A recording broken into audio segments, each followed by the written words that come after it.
This episode is brought to you by my Patreon supporters. There's a wonderful crew of people over on Patreon giving money every month to make sure that this show and this podcast happen and cut my overhead costs so that I can keep doing it.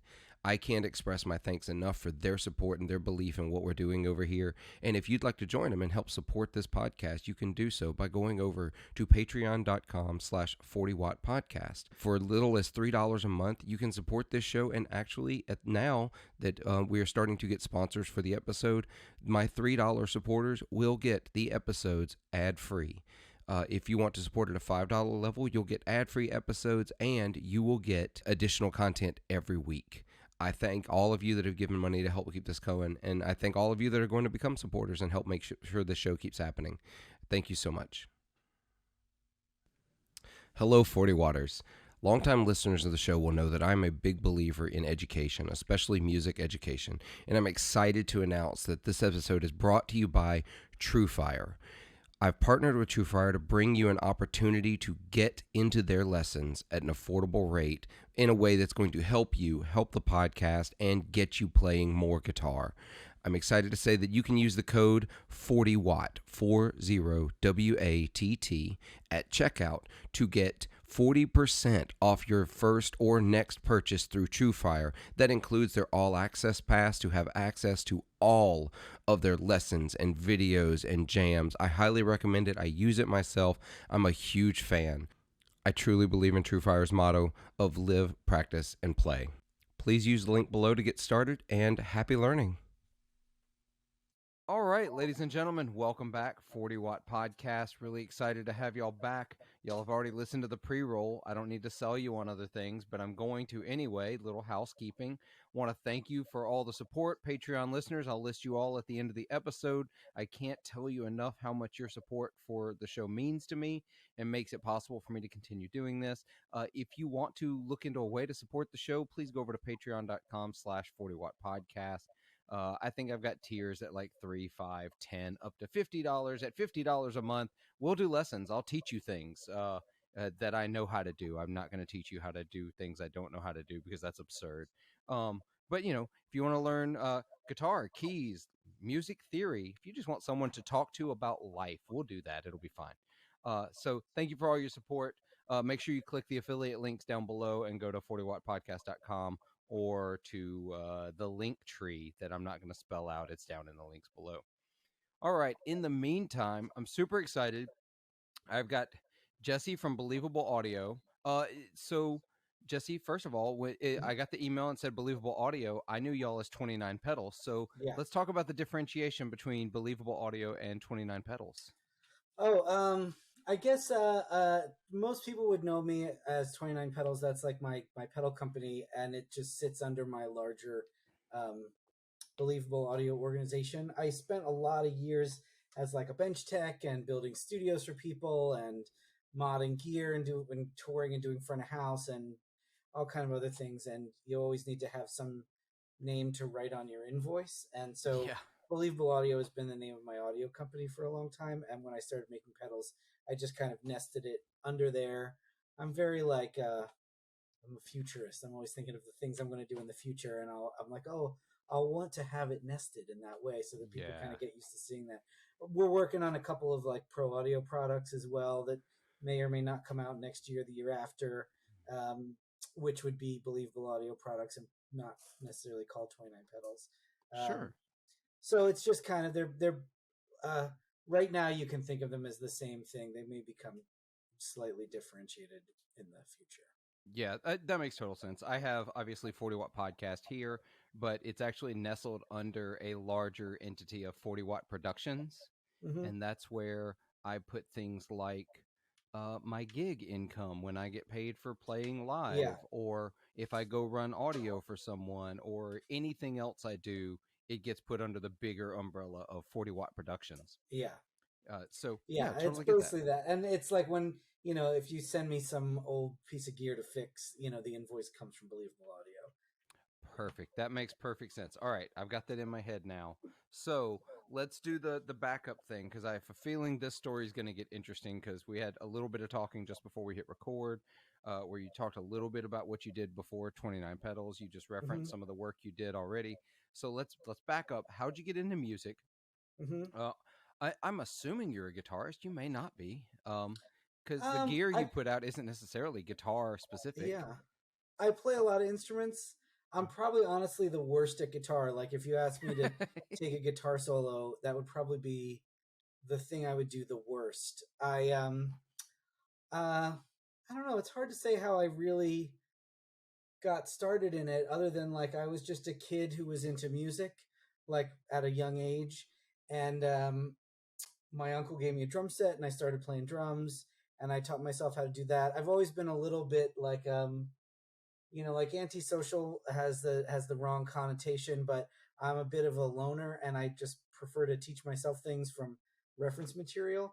So taught myself to play drums, and then I got a guitar, and we always had a piano in the house, and then I got a 4-track, and then I was walking to Radio Shack every day after school and like junior high, buying little cassette microphones and jamming them inside the drums and modifying all my gear to the extent that I knew how to do it back then. I had like a guitar amp that I built out of an old radio. Um, and then it just kind of like, I mean, honestly, it's pretty linear since then. I started out with a little cassette 4-track in like 1992 or 93 maybe, when I was 13 years old. And then I got a cassette 8-track, the rack mounted one that you needed a mixer. So then I had to learn how to use Oh a yeah. mixer. Um, and then around like 14 or 15, I got a job working as a roadie for a local rock band. I kind of was like, I was disinterested in things that were going on with my peers. And so after school, I would go and, I was too young to play in the bands. I wasn't good enough. But a lot of local rock bands in Philly would hire me as like a roadie or a tech or something. And so through that work, I got to know people at rock clubs all over Philly, and I would go to the studios with some of these bands. And then as I got a little bit older, bands I was playing in or bands I was recording with, we could get into these other studios. I got taken in by a bunch of really great people in Philly. Um, Andy Kravitz is this amazing recording engineer and drummer. Gave me my first gigs really after just being a roadie. He like let me work at a studio, and it was the classic story you hear. Like I ran the tape machine and I went to 7-Eleven, and that's what I did for Andy. And then Made the through Andy, coffee. I met Ian Cross and a bunch of other really amazing guys from Philly, Pete Donnelly and stuff, and Matt Muir and Scott Brooklyn. You know, people that everyone in Philly would know. They're just, and to this day, they're some of the most talented and amazing people I've ever worked with. And then it just kind of progressed from there. So now I'm working at studios and doing gigs and, fixing gear. Eventually, I opened my own little studio in Philly. So I had kind of a big one room, like wannabe Daniel Lanois kind of studio while I was working at some other nicer studios. And we had some really fun times there. Um, I had a really strange, really big, weird collection of gear and instruments. Nothing that anybody would write home about. Like Andy was one of these mythical guys who, drove up to New York when they were throwing away all their tube microphones, and so he had piles of all this old gear that he got for Wild. nothing in the '90s when it wasn't cool. Um, and But in my studio, we always had really humble kind of equipment, and I always had to fix it myself because there really weren't at that time a lot of audio techs in Philly, and also I didn't have any money to pay any of them, so I kind of had to get a soldering iron and figure out how to, my console blew up. I had to figure out how to fix it, and and we would do some fun gigs where we would have like, people working at a nicer studio down the street would come in to do overdubs. So we would have an overdub day. A really, really good friend of mine and a mentor of mine, Barry McGuire, was producing the first Amos Lee records, and they were working at a much nicer studio, but they would come into my studio on days off to do a rehearsal or do some overdubs with weird keyboards and stuff like that. And so I got used to splitting the difference between like high end gear, low end gear, nice studios, medium studios. And then after I started building home rigs for people, I just developed this really wide breadth of experience in different types of rooms and different types of situations. And uh, it really was a really formative experience, because like there's a lot of secondhand information that gets passed around now, mostly because a lot of these big rooms are gone and a lot of people aren't making records in classic studios, and everybody's doing their best and everybody's making really great work. But a lot of it is secondhand information. A guy on the internet is telling you that he heard about a guy who did something that they heard was cool because they heard that, somebody did it. And having a lot of firsthand experience, I can tell you that a lot of it doesn't translate exactly the way that it would have worked in those rooms for real. And so I started just getting interested in helping people build studios and helping people learn about recording. So when I was producing records out of my studio in Philly and sharing it with some awesome friends, and the landlord moved in his handyman above us, and we were supposed to be the only people who lived in the building. I lived at the studio, and my friends who shared the studio space with me would just come in for the day, but I lived there, so we would work really late. There was nobody else living in that building at the time. It was just artist studios. Landlord moved his handyman in upstairs, and it was like the beginning of the end. This would have been 2006. We already weren't making a ton of money, and just we were having a great time, and but it was not lucrative, I'll tell you that. And the handyman started coming downstairs. Sometimes I wouldn't even be there. Somebody else would have a session at the studio, beating on the door, drunk at 4:00 in the morning, scaring away all the clients. And it really started to hurt revenue. And then some people that we knew up the street lucked into an old API desk and built like a more expensive but similarly priced room than mine. And that started to eat away at business. And there was a point at which I didn't really know what to do with myself. And my friend Bruce, who had an art studio next door, Bruce Reinfeld, I was producing a record for him, and he said, "Oh, let's go to LA and mix it with Shane." Shane's a really good friend of ours who used to live in Philly and now lives out here, who produces like Los Lobos and does some other great records. Oh, wow. He said, "Let's go to LA and work with Shane." And I'd never been to California. I'd been to San Francisco once as a teenager. I'd never been to Southern California before. And I don't know if you spend a lot of time in the Northeast, but it's real cold in the winter, and it can really get you down. That's why I don't spend a lot of time in the Northeastern. It's because of that. Yeah, and Philly's not the coldest city in the Northeast, but it's plenty cold for me. My older sister went to college in Rochester, and it was just like, that place is insane. I don't know how people live there. No. But anyway, we flew from Philly to LA to mix this record like in winter, and I'd never been to LA before, and I'd never been anywhere warm during the winter, and it just blew my mind. And while I was here, I was working at we were working at this little cool studio in LA, and the guys who worked at the studio, Barry and Shane, and the owner of the studio who I just met, David, they were complaining like they had a Trident desk, and it's not one of the Tridents that everybody loved. It's the one that people only thought was okay. It was the IC based one, and back in the mid 2000s when people were still thumbing their nose at IC consoles, this was one of the ones where it was like, it was an okay desk, but it wasn't great. But they said, even though the desk is only so good, we think it should sound better than it does. We can't quite figure out why it doesn't work. And so I kind of was sitting on the couch and looking around, and like picked up the TalkBack remote and looked at the buttons on it, and I looked at the console, and and I thought about it for a second. I scratched the TalkBack mic, and I said, "Give me a pair of wire cutters." They gave me a pair of wire cutters, and I opened up the box at the back of the TalkBack remote, which was, I was sitting on the couch, console's up there. Opened up the back of the TalkBack remote, and I clipped one wire, and the console jumped up 30 dB. Whoa. Because it had been stuck on Talk to Studio for 20 years. Because someone wired the TalkBack remote wrong. Now, if you think about the way consoles used to work in the big studio days, this is where it really helps to know how big rooms work. The console has a few buttons: TalkBack to Q, TalkBack to Slate, TalkBack to Studio. Everyone only ever uses TalkBack to Q. But in the days before headphones were predominant in recording studios, you had TalkBack to Studio, goes over the studio mics or studio speakers. Not a lot of people set up loudspeakers in their studio hooked up to the studio outs of the console, so nobody would have known that mic was on because there wasn't anything hooked up to it. Right. And it was just because I knew how consoles worked and what the buttons were supposed to do. And the way I figured it out was that I hit the button I hit the TalkBack to Studio button, and you didn't hear the relay trip, which meant the relay was already tripped, which meant that it was stuck on dim and would just click, and the console wasn't dimmed anymore. God, and they loved it. They loved me, and they were really happy. So I went back home to Philly, back to my studio that was cold and miserable with this drunk guy pounding on the door all day.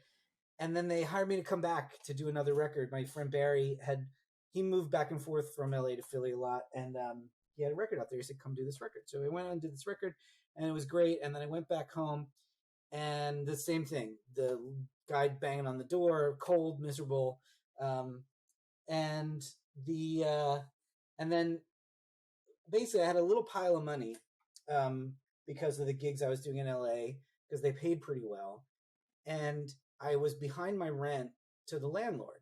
And I went to his office and I said, "Listen, I have the money I owe you, but if I give it to you, I have to stay here and I have to keep working out of this studio. And if you want to give me a break, I'll move out next week." And he said, "I would prefer that you move out." So I took that little pile of money and I put all the gear for my studio in storage, and I moved to LA like, Appetite for Destruction, like a suitcase and two guitars.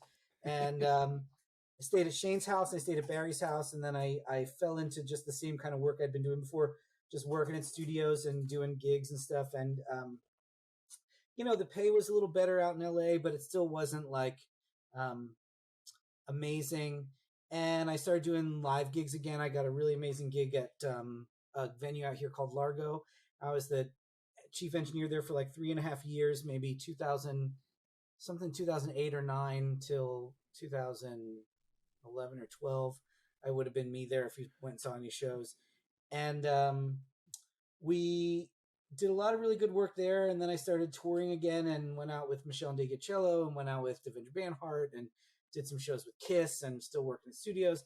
And eventually I landed a gig. I realized that working sessions wasn't doing it for me anymore. I love setting up microphones. I love making gear work. I love getting sounds. I'm not the person you want sitting there while you're tracking vocals because I do not have the patience for doing like 100 takes of vocals.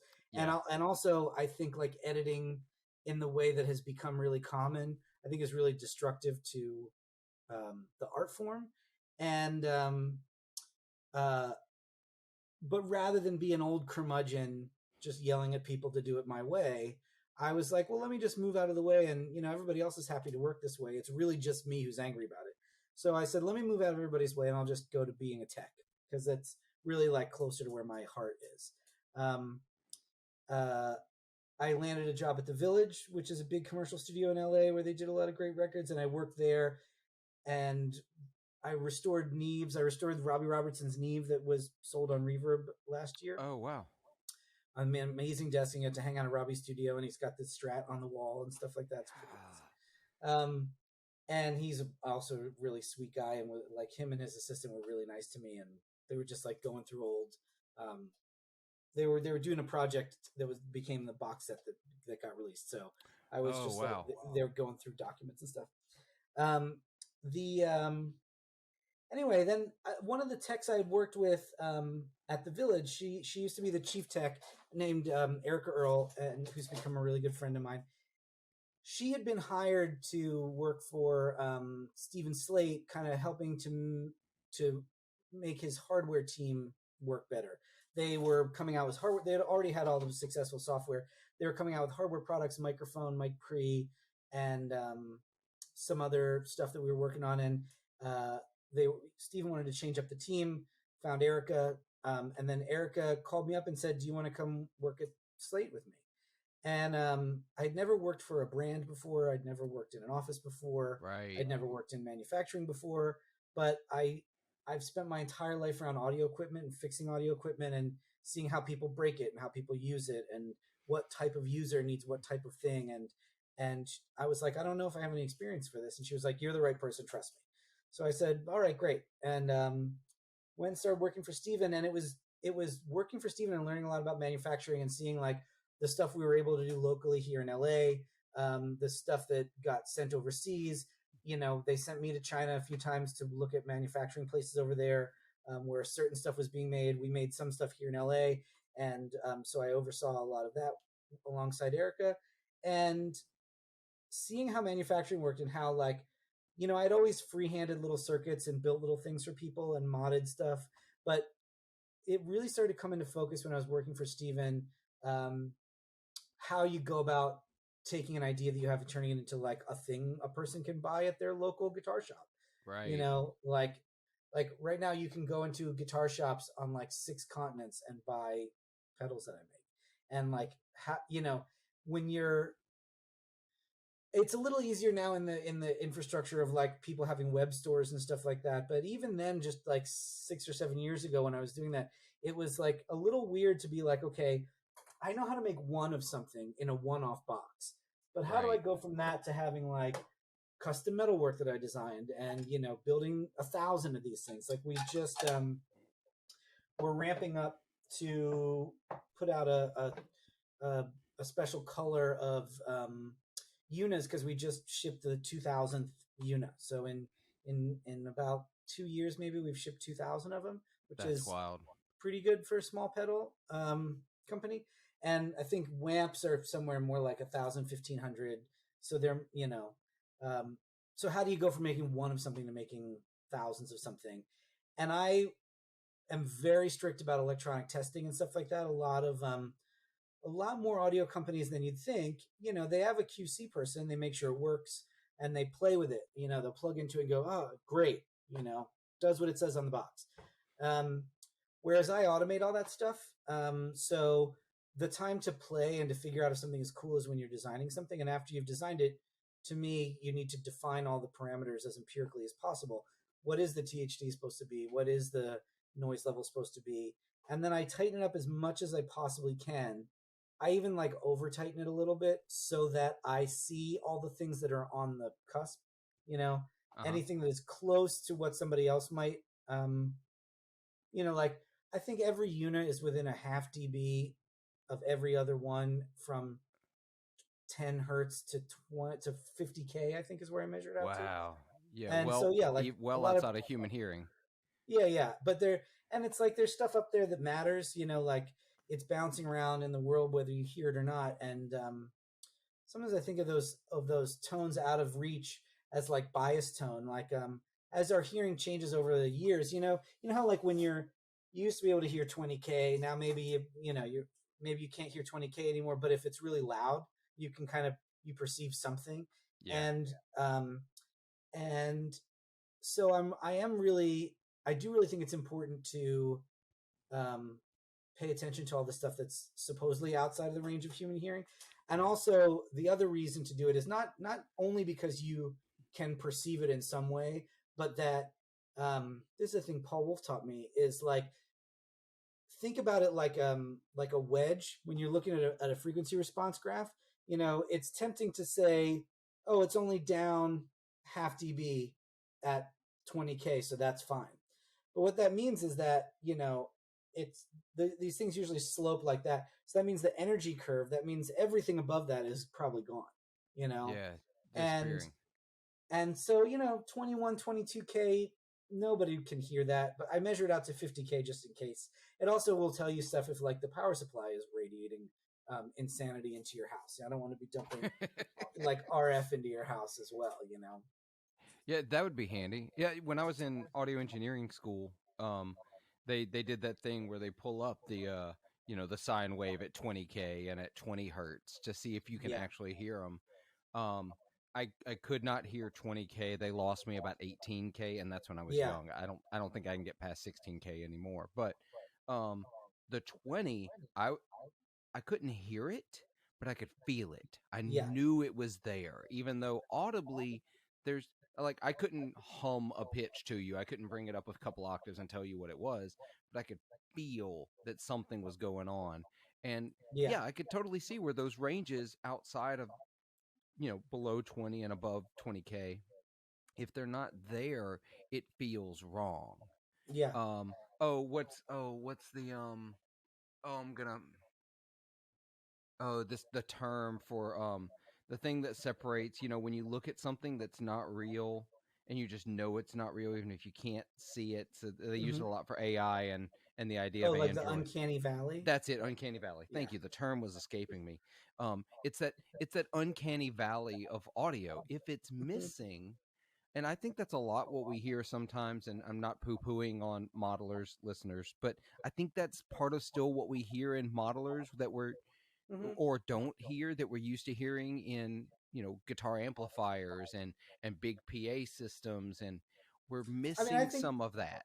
I think that's totally what it is. If you look at what a 44.1K can capture, for instance, Yeah. it's not great. And there's a Mm-mm. reason that 44 that like everybody hated digital back when everything was 44.1K, and now that a lot of digital is 88K, 96, 192, whatever, you get up there and it really does sound pretty good because Yeah. those the frequency response that the bandwidth is just so much wider, and there's so much more you can capture in there. It's like, and you think about it like, because it's digital, right? It's slicing, and so frequencies that are getting close to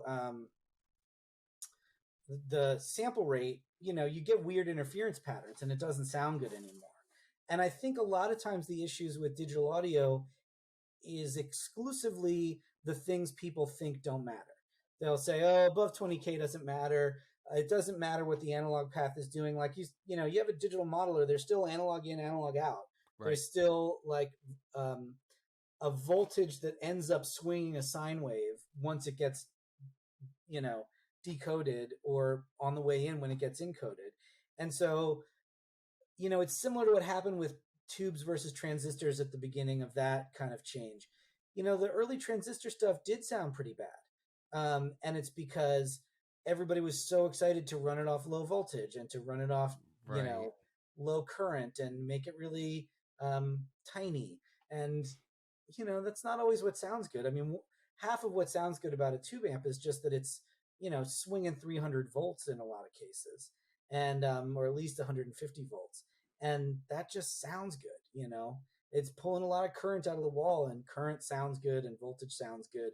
And so when you get into little modelers that run off of 5 volts, what they're doing is heavily attenuating the signal, clipping off some of it because they're like, oh well, a guitar signal is only going to put out, I don't know what it would be, like minus 10 dB is usually what I think of it as.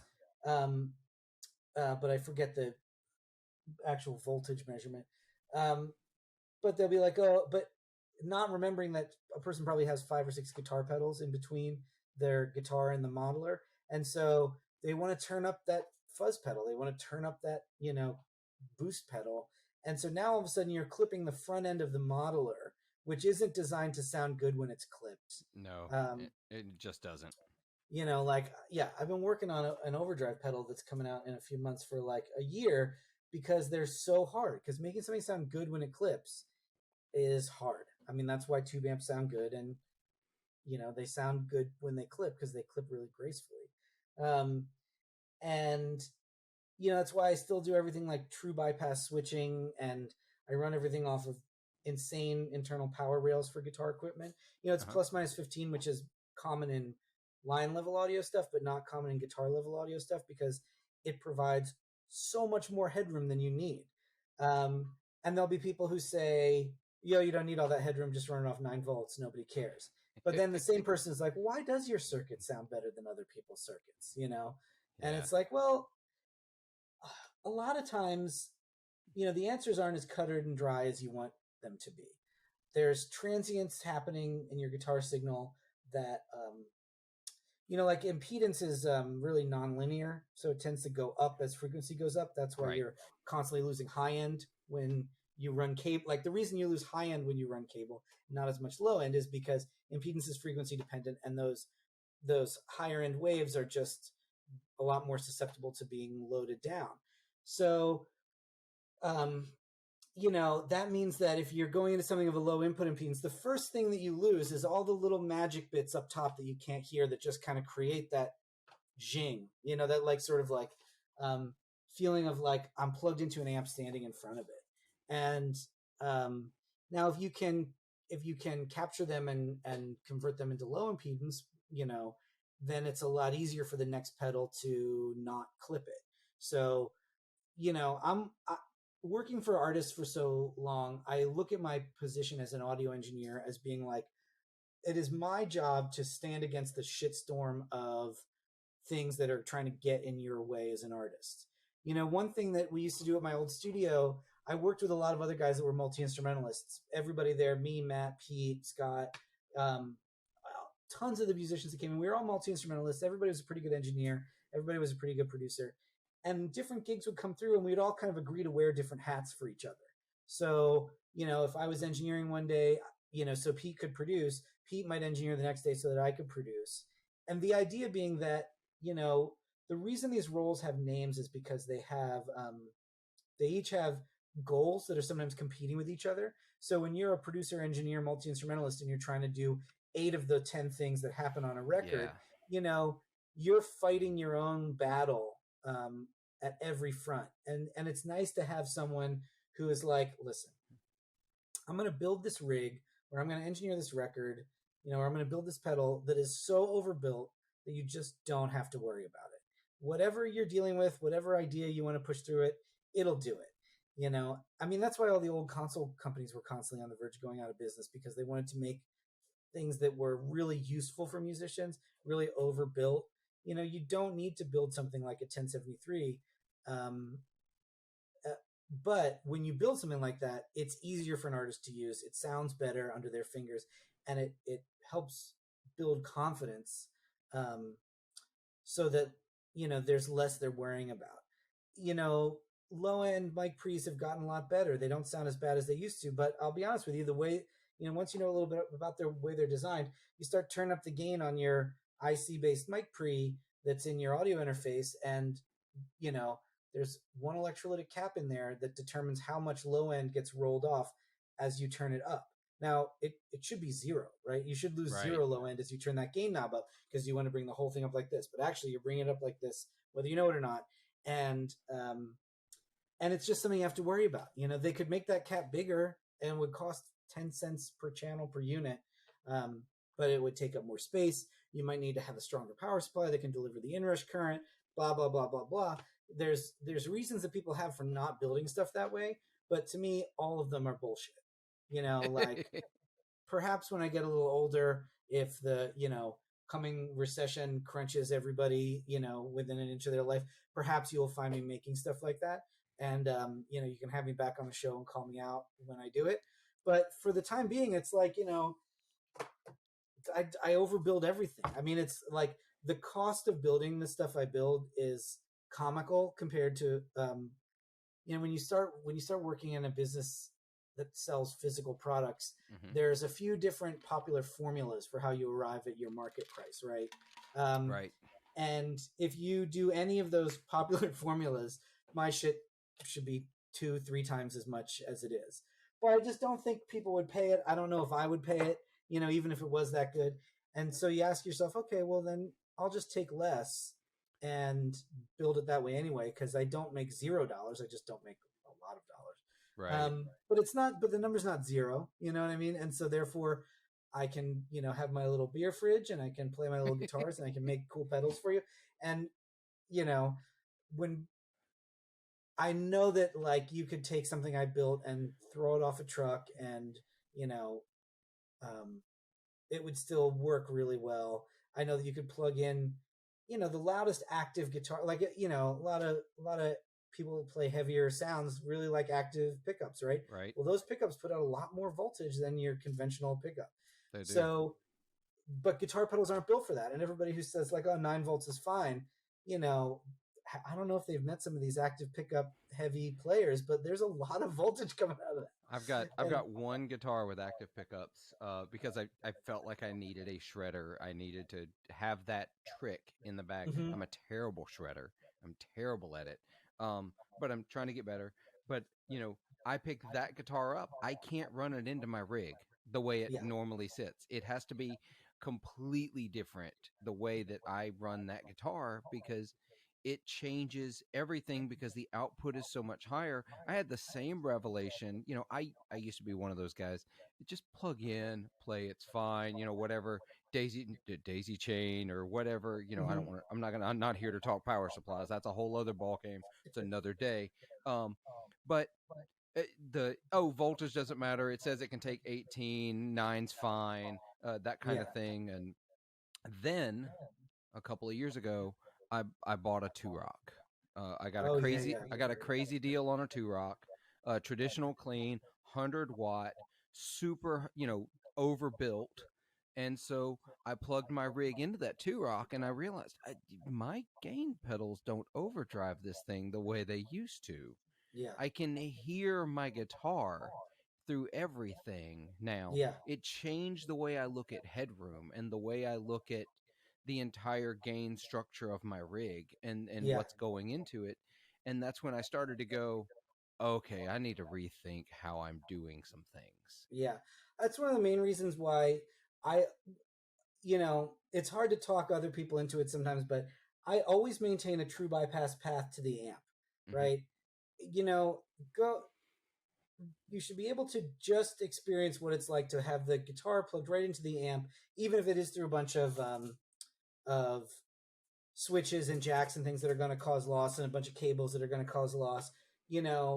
That's why even like people are like, oh, when you're building something like EUNA, like a buffer that's supposed to always be on, you don't need to put a foot switch on it. And I'm like, you absolutely do need to put a foot switch on it because in a studio, right, you can bypass everything. You can patch around it, you can bypass it, and you want to be able to hear what it sounds like. Just guitar into amp, what does it sound like? And then, from there, you start to realize like, yeah, pedals with only 9 volts of headroom, or like a buffered bypass pedal, it always to me is something to worry about. I mean, and I don't insist that other people worry about the same things I worry about, but like, typical configuration, right? Having a boost pedal or an overdrive pedal towards the beginning of the chain, driving into all the mod pedals. Well, mod pedals, more than anything else, tend to be the ones that are buffered bypass. Yes. So you're putting all that voltage and you're just crushing these little buffers. And some of them sound good when they're crunched and some of them don't sound good when they're crunched. And, in a studio, what would you do, right? Well, you'd run everything through a console, which has really high headroom. You'd send out to the reverb and you'd return that to its own channel so that there's still headroom so that you're not compromising the headroom of your channel. Right. And also understanding like, oh, you don't want to necessarily mix everything right back in, keeping everything in line. You like to have things in parallel so that none of the mix bus amplifiers get too saturated and start to, do saturating things. And like, I'm always, what it is that I understand that like, what you really want to be doing with most of your time spent with your rig is being creative. And I think a lot of the reasons that people really respond to these like clickbaity soundbite type things, whether they're in favor of stuff like mine or whether they're in favor of like low end, stuff or whatever they're in favor of, right? They want you to think that the answer is really simple. Oh, just buy a EUNA and all your problems are like, that's why you'll never hear me say it. Sometimes other people say it, and it does make me happy that they feel that way. Right. But like, I will never say, oh, just buy a EUNA and all your problems are over. And I think that whether somebody says like, oh, you need to have super high end gear, or somebody says, oh, you can use whatever, actually neither of those things are true. You like every little step is a choice. Every little step is a set of compromises that you're choosing. Like people always ask me like, oh, I know you put the loop there for the fuzz pedals, but can I just put my fuzz pedal in front? And, what they want me to say is yes or no, right? Right. And it's not necessarily that simple, because depending on the guitar, depending on the way you play, depending on what sounds are important to you and what aspects you're trying to get out of the rig, what I can tell you is that electrically doing that, you will incur some loss, right? Because there's a little switch here. So even if it's true bypass, there's a switch and 2 jacks in front of this, and they cause a little bit of capacitive loading and a little bit of loss. And on some guitars, with some styles of playing, it is audible enough that you would not want to do it. Now, with other guitars and other styles of playing, it is not audible at all. And in those cases, it doesn't matter. Right. And the only person that really gets to decide is you. So the bad news is that everything matters. The good news is that some things only matter to a very small extent, and you are free to ignore them. It's like, how we use the value for pi 3.14, right? Right. Because functionally, you can use that value and it's fine. Now, the actual value for pi is incredibly long. It's the same thing as like there's a simpler value for gravity that scientists use as shorthand because it makes all the calculations a lot easier. So when you're building a rig for yourself, you're allowed to say, it doesn't matter to me. and you're allowed to create your own shorthand. But I'm very mistrustful of people who want you to believe their shorthand. Like I I try not to send people down that road. I mean, I have a lot of opinions about gear in my own rig, and I have a lot of opinions about the things that people tell you about audio, especially recording on the internet. I I think a lot of it is dead wrong, and most of it is well intentioned, but a lot of it is dead wrong. But almost all of it is oversimplified. Yeah. Like oh, like, do I need to baffle my vocal mic? Well, it's like, it depends. There's a way to set up your room better so that you don't need to do it, because baffling the mic that way, like the little shields that everybody becomes so popular, is one of my pet peeves, and the eyeball is one of my pet peeves, because they're just terrible sounding. And they don't really do what they say they're supposed to do. They do some things they do some things that they're not supposed to do. They don't do some of the things they say they do.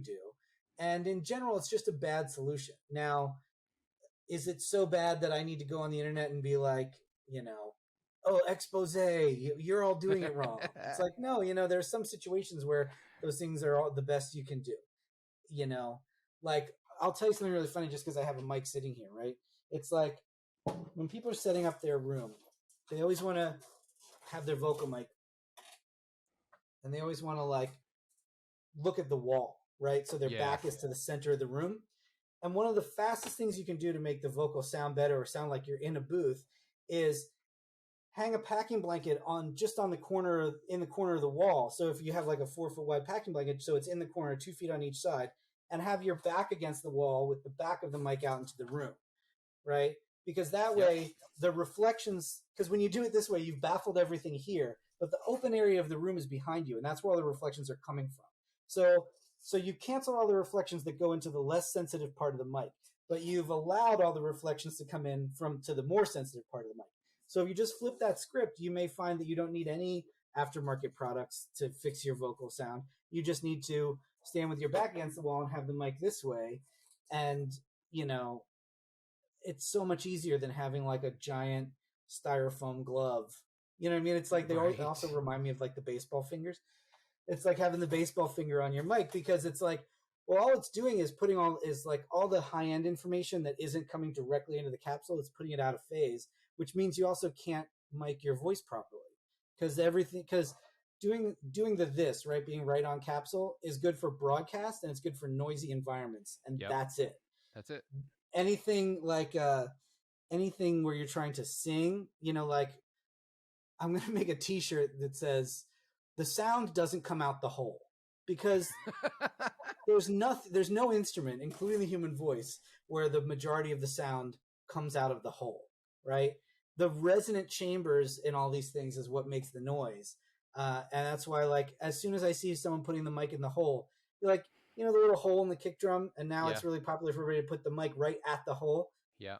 The hole is there so that you can reach inside the mic and put a mic inside, right? Because in the 70s, it became popular to take the front head off, so the drum got super dry, and then put a mic just laying on a blanket inside, like the Tony Visconti or like late period Beatles kick drum sound, right? I played with a lot of blues guys, and that is how they did their drums. They took the front head off, and it's sitting on a small pillow or something there in the drum. Like from like late period Beatles in the early 70s up through Tony Visconti in the late 60s and the late 70s. That's that sound, right? But when people were touring, what they found was that the bearing edge of the drum would get all banged up. Yep. And so Remo started making heads with like a 10 or 12 inch hole in it, right? I remember those. And then so it would protect the bearing edge. And then the hole got smaller in the 90s, because some people wanted to have kind of the sound of a drum with two heads on it and still be able to do both, right? So you have one on the inside, one on the outside. That's the beginning of that, right? Right. But the outside mic was outside and the inside mic was inside. And the idea that you would take I love how these things evolve over time, but it frustrates me. But then Shure makes the Beta 52, which happened to be just as big as the common size hole that Remo was selling, little plastic die cut templates. So you could cut a hole. You'd put the piece of plastic on, and then you'd cut around inside the hole, and then you'd have a nice clean hole that wouldn't get torn. And then the Beta 52 is exactly that size, but it's got a little thingy on it. So you could only get it about this far into the drum. and the only thing that comes out of the hole is air. So Yep. as a fun experiment, next time you're on a big festival stage and someone's worked for 45 minutes to get a kick drum sound where the mic is right in the hole like that, just take the mic in your hand and go, pop, pop, and you will hear the exact same kick drum sound because the only sound you're recording is the sound of wind hitting a diaphragm.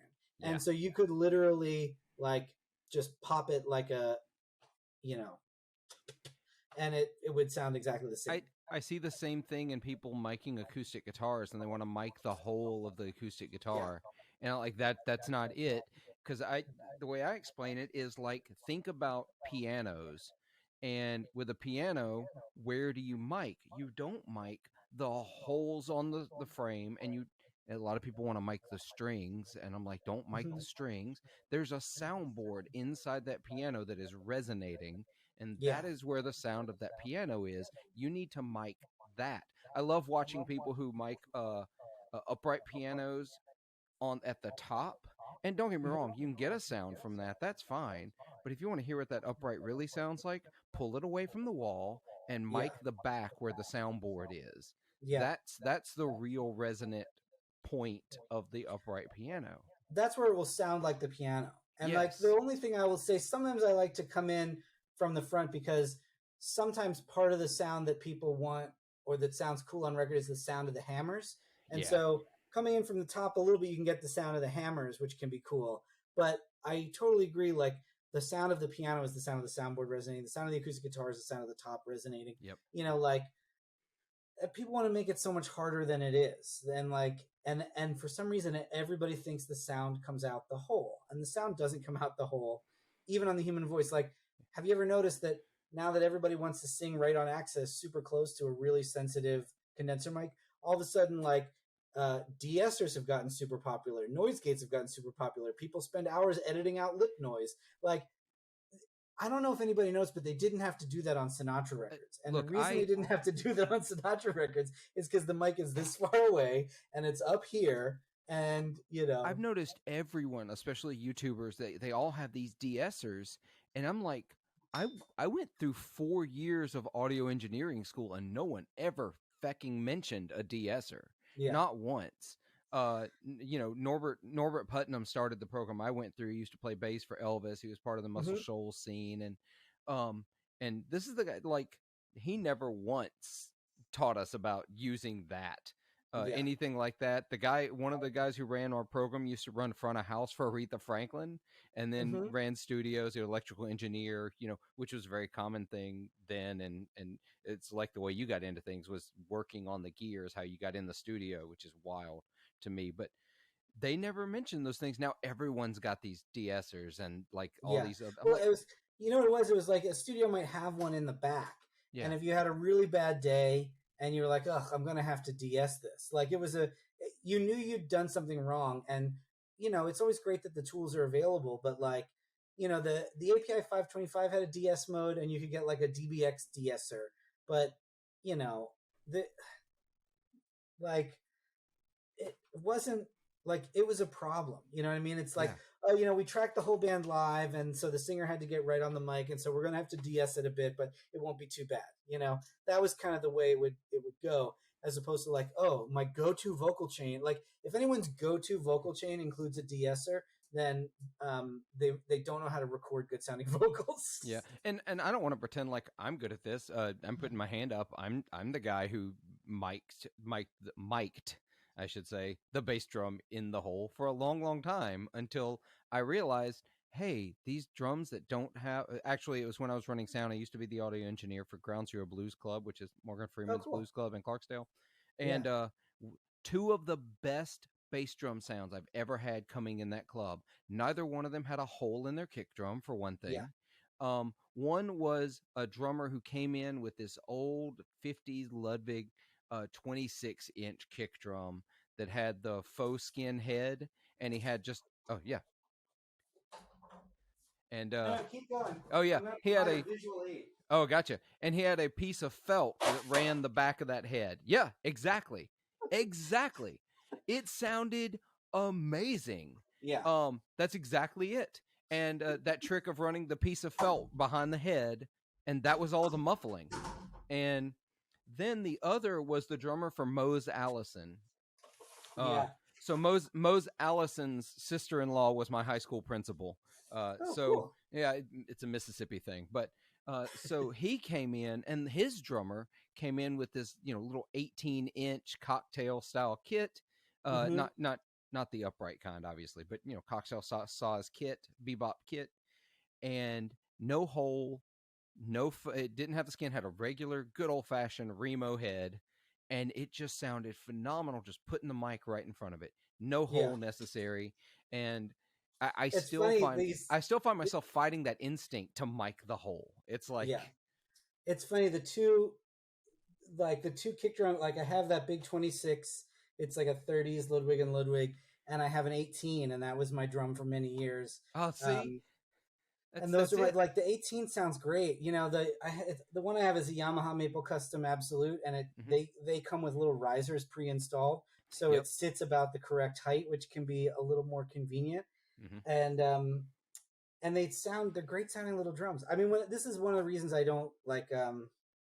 I kind of backed off from working in studios and touring and stuff like that. Is like, it's fun to have fun conversations about it, but I don't like having to argue with people about it. Yeah. And, you don't know how many clubs I went into as a drummer, as an engineer, where, there's somebody there who says, oh, you got to have a hole in that kick drum. I'm like, no, I don't. That's a That's thing. the only way to do it. It's like, it's not the only way to do it, Well, I'm not going to be able to get the sound I want. And it's like, great, I'm not here for the sound you want. I'm here for the sound I want. And I can get the sound I want out of that, It's like the weird samity that happens. Like, a lot of people, I think, also in the world where we don't kind of like apprentice people through studios anymore, people learn with their eyes. And so you see, like, you go to like a concert gig and you find that all the audio engineering that everybody thinks sounds good that doesn't sound good is actually like stuff that you kind of have to do when you're like doing an outdoor gig to like 8,000 people. Like when you're doing an outdoor gig to 8,000 people, you know what? You do kind of have to close mic the guitar cabinets. Yeah. Because the information that's going to be flying around is so weird and out of phase that you just got to get tight to the cabinet and, cross your fingers and do your best. But it doesn't sound good. And so now that like when people go into a studio and they're like got the flashlight out, looking for the cone, I'm always like, what are you doing? Just back the mic off. Like close to a mic. If you ever read any microphone data sheets of classic microphones, close means a foot away. Right. So like, 12, they would say like 12 to 18 inches is like close. Yeah. And far is far. I always hated, I still hate, I always hated, still hate, although I don't gig nearly as much as I used to. I always hated outdoor shows. I hated festivals. I hated, the farmer's market gigs or the whatever is outdoor, whatever we're playing, whether that's on a big stage. We opened for BB King a couple of times on a massive stage, and then, or that's the, truck bed trailer, flat trailer that they parked at the end of the street for whatever street festival's going on. The sound is awful. You do the best you can to sound as good as you possibly can, but it's never good. But then the thing that drives me crazy is when they try to translate that into a smaller club, not even a studio. And, so and they people, they're micing a small room of like, I mean, this is what we went through at Largo. Like, Largo is a theater, like a properly constructed theater with good acoustics, built in like the 30s or 40s, I think. And proper theater, good acoustics, small audience of like 200 people, I think it's 250 seats. The audience at that club is thankfully like really, like everyone who goes there to see shows is there to see the show. There's a no talking policy, so everyone's sitting quietly in their seats. Oh, I love and it. when you have a space like that, good sounding room, quiet, very engaged audience, all of a sudden, like, you barely need to have any mics. I remember we did a gig with Jackson Brown once, and we decided at soundcheck, let's not do the 58 with the DI and the acoustic guitar, because honestly, you're playing solo to 200 people. We just put an 87 in front of him, and soundcheck is like going like this, to get the balance between the voice and the guitar. and I'll be honest, like, he's an amazing performer any way you hear him, but people lost their minds at that gig. Because a lot of people, especially like even music fans who aren't performers, they don't get to hear what it sounds like when an amazing performer Like, one thing we take for granted as people who work in studios is you can walk into that tracking room and you can hear what it sounds like to hear an amazing performer perform standing right there in front of you. Right. And then you go back into the booth and you're trying to translate it and capture it. But a lot of people have never had that initial experience.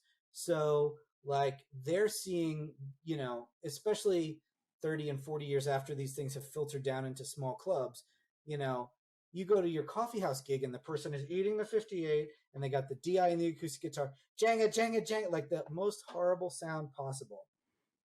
And you're like, why don't you just, at that point, just turn it off, And we used to do, like, we did the Watkins family there, and they might have 8 or 9 musicians on stage, including drums, bass, and piano. And Right. I would do it in 6, 7 channels. I would have 3 mics across the front. There was a stereo pair that always lived on the back of the piano.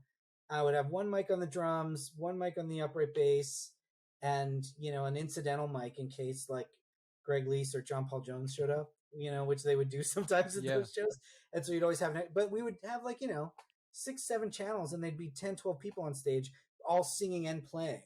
And, we had a great time. And like, if you ever listen to their podcast, there's a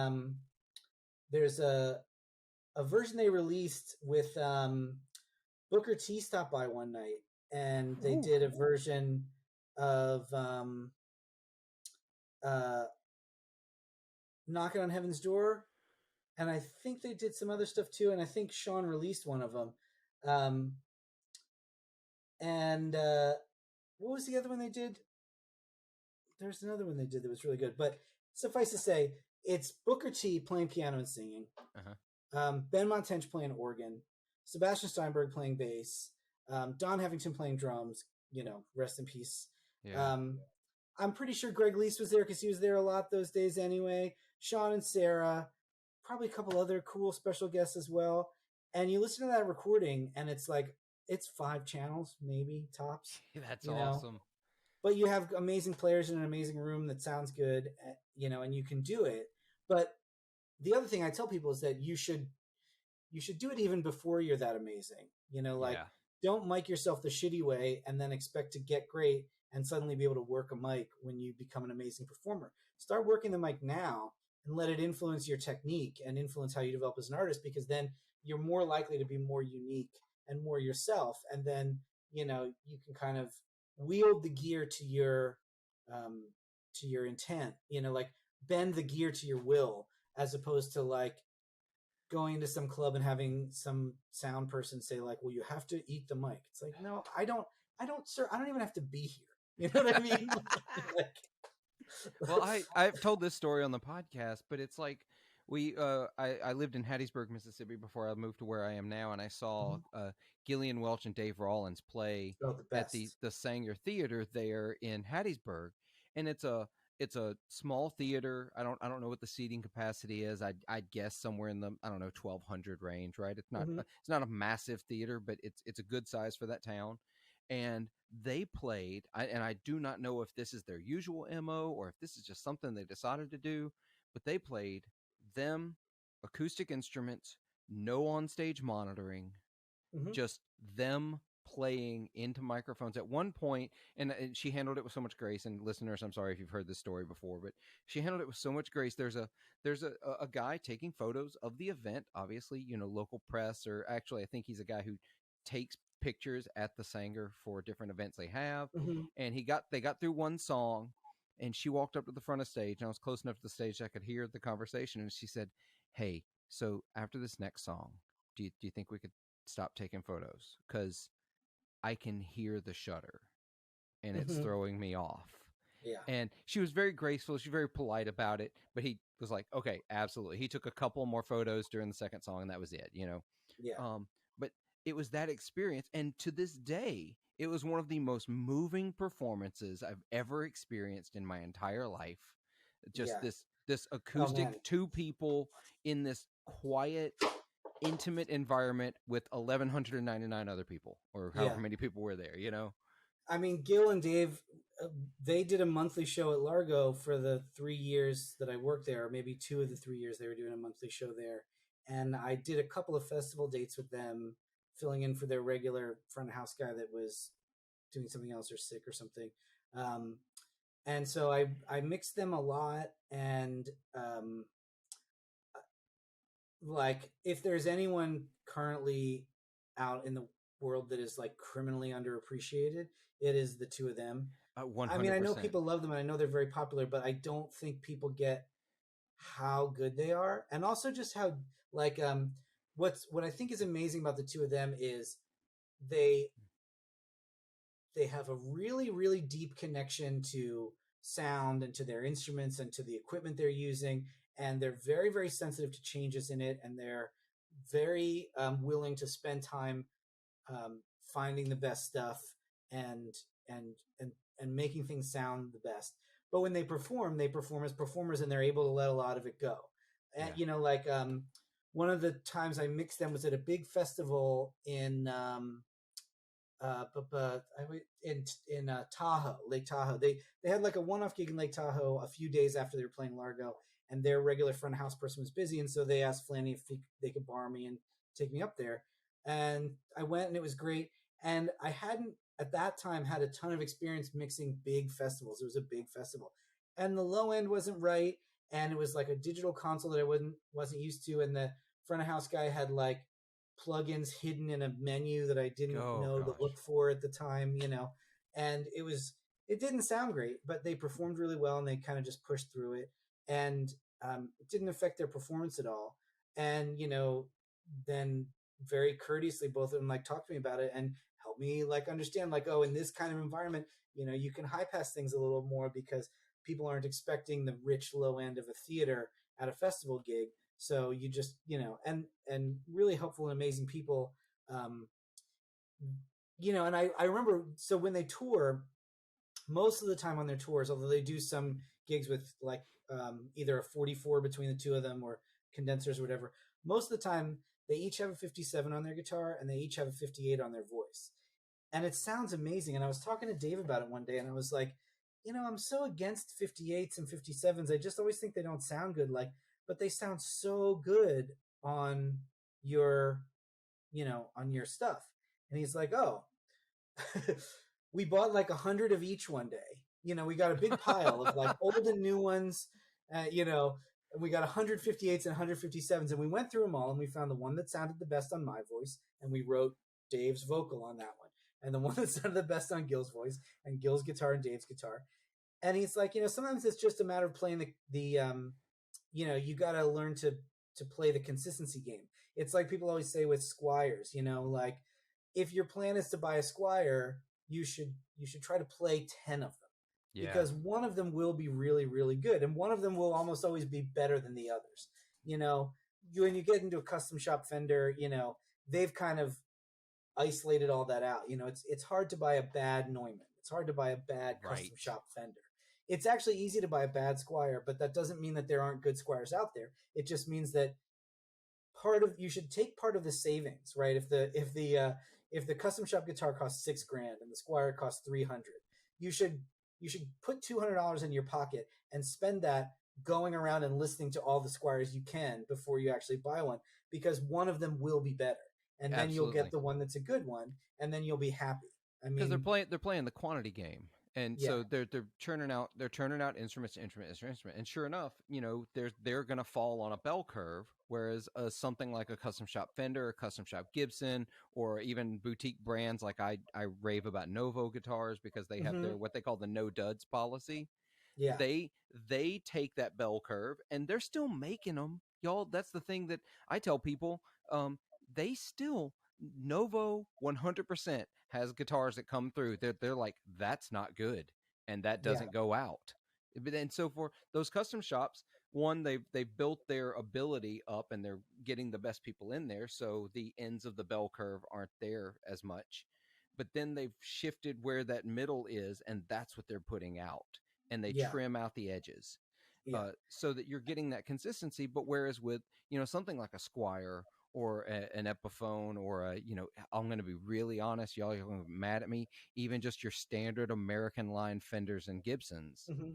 you're going to need to go play them because they're all Yeah. falling along that bell curve, and some are going to fall This in that low end. this to me is one of the most fascinating things about manufacturing, and one of the things why it's been really interesting to me over the past 6 years of my life to learn about it and to try to learn to wield it, to get the results I want out of it. Because, you know, making a lot of something, it's really hard. Like I make parts casters for myself for fun. Right. I really enjoy it. I have some things I like about guitars that aren't popular with other people, and I like to have a lot of guitars just because I think they're cool. And I couldn't afford to buy all, boutique guitars, and the off the shelf stuff doesn't usually do it for me. So I just started making my own parts casters. And what's amazing is like it's a good experiment if you ever want to try it, because it really shows you how different, like, um what it's like to try to manufacture something. Because like once you've bought like 10 necks, right, Right. all of a sudden you realize like, oh, everyone feels different. And so in my little parts caster world, I've swapped necks just between the guitars, not because it was a good neck and a bad neck, but this neck worked with this body, and these pickups, once you had the body and the neck together, like I built this Firebird, like a Telebird, Oh yeah. and it's like I had a real slim neck on it at first, and it just kind of didn't feel right. And then one of the necks I ordered just off eBay is just a tree trunk, and I put that on there, and somehow the guitar just came to life. And then I was like, oh, now this feels like a big rock guitar. It's got a tree trunk, it's got a big body on it. And so I put Bill Lawrence pickups in it, which are bright, loud pickups. And now it's like, now the guitar is like, oh, that's like a guitar. But if you were to try to make 100 of them, you kind of couldn't do it, because you'd like, you finding the little bits that go together and finding the things that work. And so like manufacturing to me is fascinating in that way. Like one of the things I am really superstitious about is I don't put electrolytic caps in the signal path. And now like audiophiles will tell you that it's because their high end response isn't great, and it's true that it's not. So a lot of times what people will do when they have to use an electro is bypass it with a smaller film cap. So let's say the value of the cap needs to be 100 UF, and you can't get a film cap that big. It would be this big. Right. So what they'll do is they'll use a little 100 UF electro, and they'll also put in parallel with it, they call it bypassing, they'll put in parallel with it a little 0.1 film cap. And the high end is better. It's demonstrably better. There's less, it goes out of phase less as you go across it. So one of the reasons that people, when people do tests on the internet and they want to test one of something with one of something, they're going to say, we're going to take this one mic pre and this one mic pre, and we're going to see if you can hear the difference. And it's like, well, the main thing to know about it is that these effects are cumulative. So it's really when you pass through these circuits a bunch of times, or when you go through a chain of pedals, you'll get to the end and you'll be like, the phase response and the transient response in the high end is shitty. Like, why is that?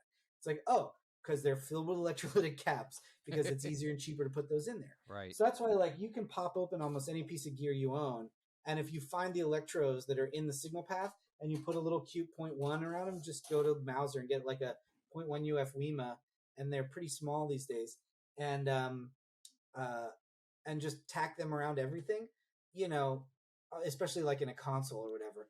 Yeah. All of a sudden, just blam! You can take a Mackie or some console that people thumb their nose at, and just do that to it, and it would suddenly come to life and sound a lot better. It's that same thing that has driven me, because, and this is no hate on the big pedalboard crowd. This is no hate on the layering on all the delay, all the reverb, all the things. For my playing and what I want out of a guitar tone, I've discovered, fewer pedals, fewer pedals, fewer pedals. The fewer things that get in the way. I mean, I say this because I know this is bougie, and I'm unapologetic. I play, into a 2-rock amplifier. I want to hear that amplifier. Yeah. It sounds so good to begin with. So I've got a big board that I use when people call me out for a cover band gig, and I need to have, 7 different delays and 3 different reverbs, and all the modulation available, because who knows, we may do a phaser country song followed by a gospel tinge number where I need a rotary speaker, and then, oh look, we're going to do Nirvana, so I need chorus. There's more phaser than you think on Waylon records. Oh, man. Or just go back and listen to it, just even in the modern stuff. Listen to that opening riff on Chris Stapleton's cover of Tennessee Whiskey. It's Oh phaser yeah, I'll right have to. there. Okay, I'll look that up. Yeah, it's light, but it's there. Yeah. Um, I so mean, you the got to other have those thing, things. But yeah, I've gotten to where it's like 3 pedals on my pedal board, and that's what I go out with. the way I always put it to people is like there's a principle in like science when you're trying to develop a scientific theory. I think it's attributed this quote is attributed to Einstein, but maybe I have that wrong. But basically, a system should be as simple as it needs to be, but no simpler. So, like anything that's important to your playing, it obviously should be there. Right. And like I have a big board now because I've been trading pedals with a lot of other cool pedal builders, and now I just have a lot of cool stuff that I'm excited to see on my board, and it's important to me uh, because I want to see it there, and so it's fine. I don't worry about it. But as soon as something is like not important to me, it's off because really good sound, like where the audio files get it right, even though they are a little, they can be a bit much. But where audio files get it right is that phase response, transient response, those are the things that are going to make something sound good when it comes out. And if you ever are trying to figure out why one thing sounds good and one thing sounds bad, it's usually because one of them has better phase response and better transient response. And so, and one of the ways you achieve that is by keeping the audio path as simple as possible. So, like, if that's one of the reasons why I my friends who make pedals that use buffered bypass, I'm always encouraging them to go back to true bypass because, like, your average guitar player these days is educated enough about their signal path that they understand that you can't have 30 true bypass pedals in a row and expect to have no loss. Right. But I want the player to choose where they want, buffering to happen. And also, some people may need 0. So if you're like a person that has an always on boost and then an always on compressor, and then there's a drive pedal at the end that's always on, and then you just have some mod stuff and some other fun stuff in the middle that you turn on and off, you may need 0. You know what I mean? Like, because your front end is acting like an input driver. I think about it like a modular channel strip. You need an input driver and an output driver. And the input driver needs to have high impedance to protect the guitar signal and low impedance so that it can drive through all those true bypass switches all the way to your output driver. And something like EUNA, it'll drive down to 600 ohms. So you can run it through 40 true bypass pedals and then through 30 feet of cable, and it doesn't really care. But if you run it through 40 true bypass pedals and then to an output driver like WAMP or like anything else that you might want to use there, other good pedals are available. I just use my names, because I don't. Sure. But other good stuff is available. You don't need any extra buffer stages in the middle. And so every one that's there is therefore superfluous and therefore to be avoided. Like you don't, like, trust me, you don't need the buffer in the tube screamer under almost any circumstances. As much as some people love tube screamers and some people don't love tube screamers, that's a personal choice. The buffer in the tube screamer sounds terrible. It's a bad sounding buffer. It's got the impedance curve, because impedance is frequency dependent, which people forget.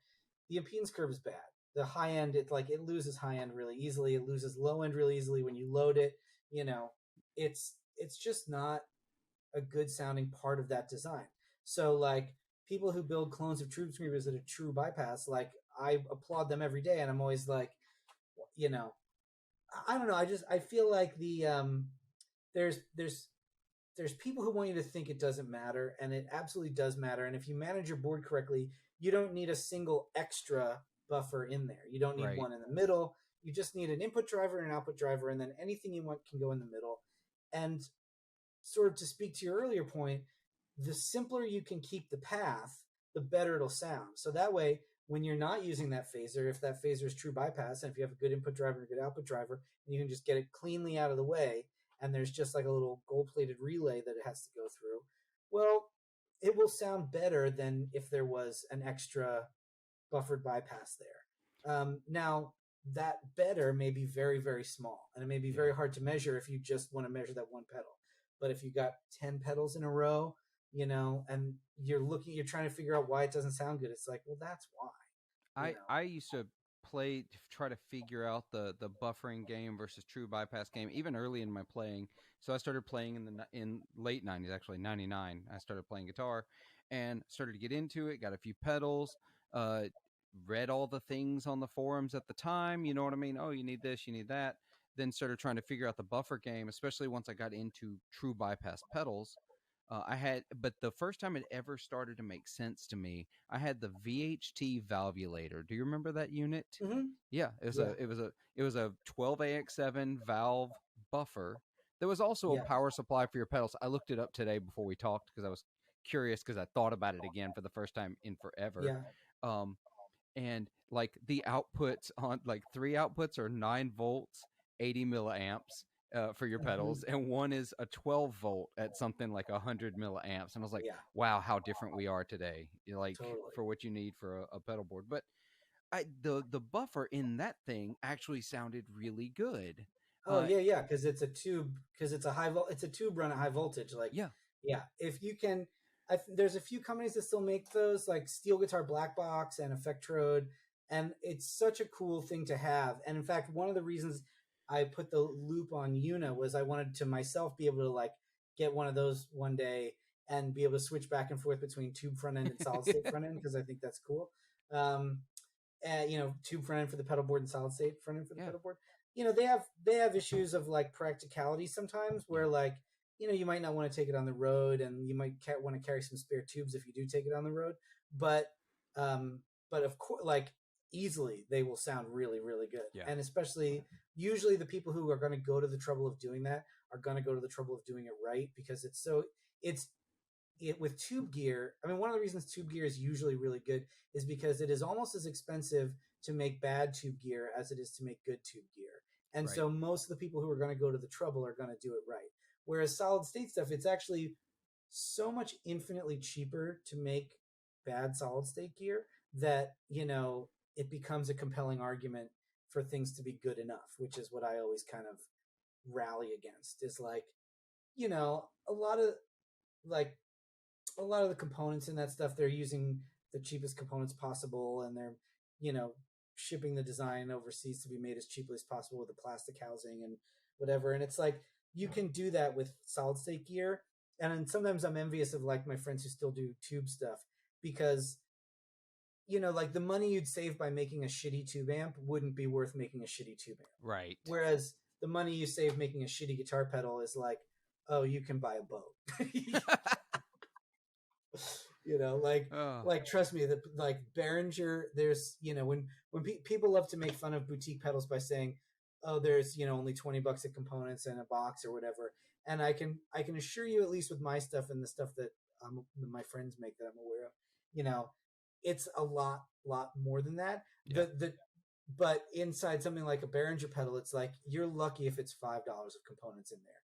So even paying 30-40 bucks for it, it's $5 of components, if that. yeah, That's including the box, because they manufacture their own box, and they exactly. use literally whatever they can get for the least amount of money.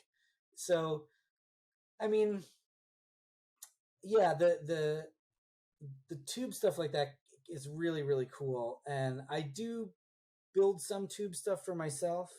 I'm afraid of bringing it to market because, like, I I'm one person, right? And Right. I insist on having really good customer service and really good reliability. And so with like 3,000-4,000 pedals out there in the world, like, people use my stuff. They email me, they reach out to me on my Discord channel, they hit me up on Instagram, and it's me getting back to every single person. And so I need to have a high degree of reliability. Maybe when I can afford to hire 4 or 5 more people, and one of them is a customer support person, maybe then I can afford to build cheaper stuff. Um, but like, that's the thing that terrifies me about doing tube stuff. It's like, you'd build a beautiful tube amp. This actually happened to a friend of mine. He bought a beautiful tube amp from the UK, Mm-hmm. had it shipped over, and it arrived smashed. Oh, And it was like, it's a well-made piece of gear, and it was shipped well. It's not anything that anybody did on purpose, but there's stuff in there that is made out of glass. right. Exactly. Like, you're shipping a 1 millimeter glass bubble across the world inside, a heavy wooden box with a heavy metal transformer in it, and you're gonna chuck the thing. It's like, yeah, of course it's gonna break sometimes. Yeah. Well, we're approaching the end of this episode, and we're going to go over to Patreon episode, and we Oh, managed to great! get I can we. talk forever. You can Oh tell yeah. the Patreon community. I can go on for days. Oh well, I we're gonna have a good time because we actually got through this episode and barely actually talked about the pedals themselves. Oh yeah, So yeah. we've I still know. got I plenty forget to about talk that about. sometimes too. No, no, it's perfectly all right. One of my questions that I originally had for you was gonna be, it's kind of an odd move to start a pedal company with an input and an output buffer as your first Yeah. pedals, but actually you've fully answered that. Like, just talking to you, I understand now why this is where you started, because this is who you are. This is the kind of person you are, and in as far as the way you approach audio and sound and getting that purity of Yeah. signal. Believable Audio, such a perfectly apt company name for Yeah. you. So Thanks. so I'm glad it all makes sense, because sometimes I do worry about it a bit sometimes, and I make kind of like subtle esoteric devices for other people who are as obsessed with their tone as I am, and you know it comes from working in studios for a long time and just seeing like what gear makes people feel good and makes people like excited to play, right, and what gear is reliable. And you find that a lot of the stuff that ticks one of those boxes ticks all of it. Like something that sounds good and is reliable is going to be the thing that people think are is magic. Like there's a reason why there's fewer AC30 enthusiasts than there are Fender Deluxe enthusiasts. And it's not right, because the AC30 doesn't sound good.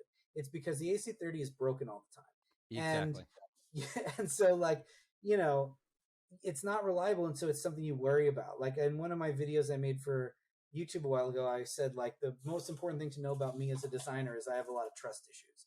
And like um I I really like the sort of internet slang concept of like building a zero trust system. Like I don't want to have to trust anything. I want to know that everything in there is reliable. Like when they shoot a rocket to the moon, they don't go like, I hope it doesn't break. I mean, maybe they do, but they don't tell know me that about everything it. is as reliable as possible. Yeah, And I think artists deserve that kind of gear. And it's more expensive to build it that way, and especially when you're building kind of simple subtle devices like mine, you can't always charge the extra money that on paper you're supposed to charge for them. But I still want to build them nice anyway, and yeah, I still want to I feel like everybody deserves that kind of reliability. Like the nicest thing that the thing that is the most meaningful to me when people talk about buying my pedals is they're like, it just makes me trust my board more, it makes me trust my sound more. I know I don't have to worry about it. Like hmm, people always say to me like, oh, you don't need to build a pedal that goes down to 600 ohms because nobody plugs anything into 600 ohm loads. I'm like, well, not nobody, like maybe most people don't, but like I've been in a studio and somebody has said, can I plug my guitar into the Pultec? You know what I mean? And so it's right, like, and if you don't have a high impedance buffer that can drive a 600 ohm load, the answer is unfortunately no. I yeah. mean, you could go into something else and go into something else, but if they say, I want to plug into the Pultec, like, so somebody's gonna do it, and Yeah, like, and exactly.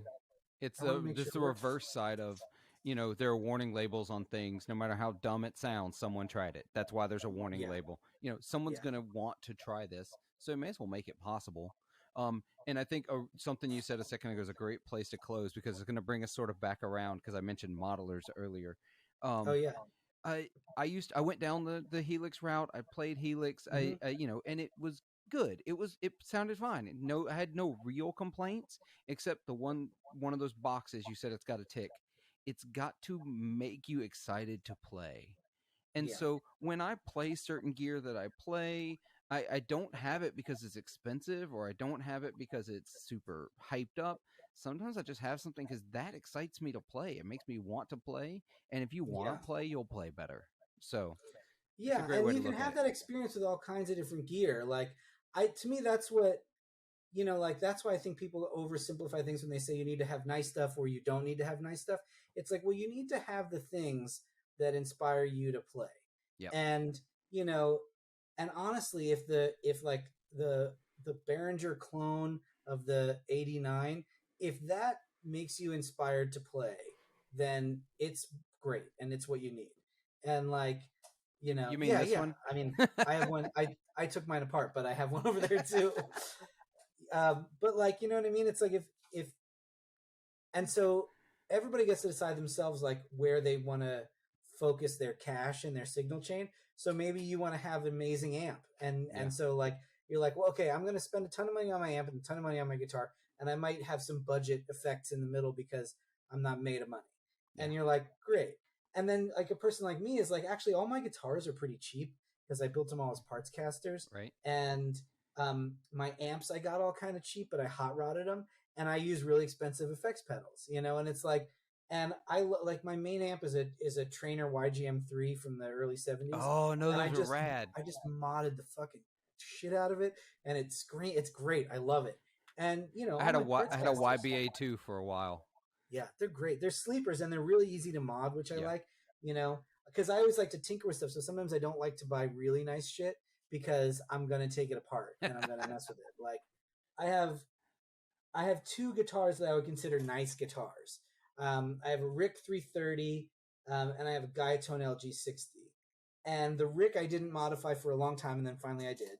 And the Guyatone I don't think I'll mod because it's like it's a really rare guitar that's like they're not super expensive when you find them. Let me actually here do you want to talk about the guitar for the Patreon content? Yeah. So we're gonna talk about gear on the Patreon episode. Listeners, thank you so much for hanging out with us. This has been a great episode. Thank you all for your support. I want to specifically thank all of my Patreon supporters by name. At the $5 medium wattage level, we've got Annie Koning, David Ishizaka of the Timber Owls, Jerry Walks, Jim Burns, Kyle Benton, Kyle Harris, Rick Calhoun of Honey Picks, Scott Hamilton from the Effects Loop podcast, and Tom Kelly. And at the high wattage level, $10, we have Ben Fair of Electromotive Sound Company and Heath Batt. Thank y'all so much for your support. You literally make this show possible. And until we talk again, be good to yourselves, be kind to each other, and try to make some noise. Later.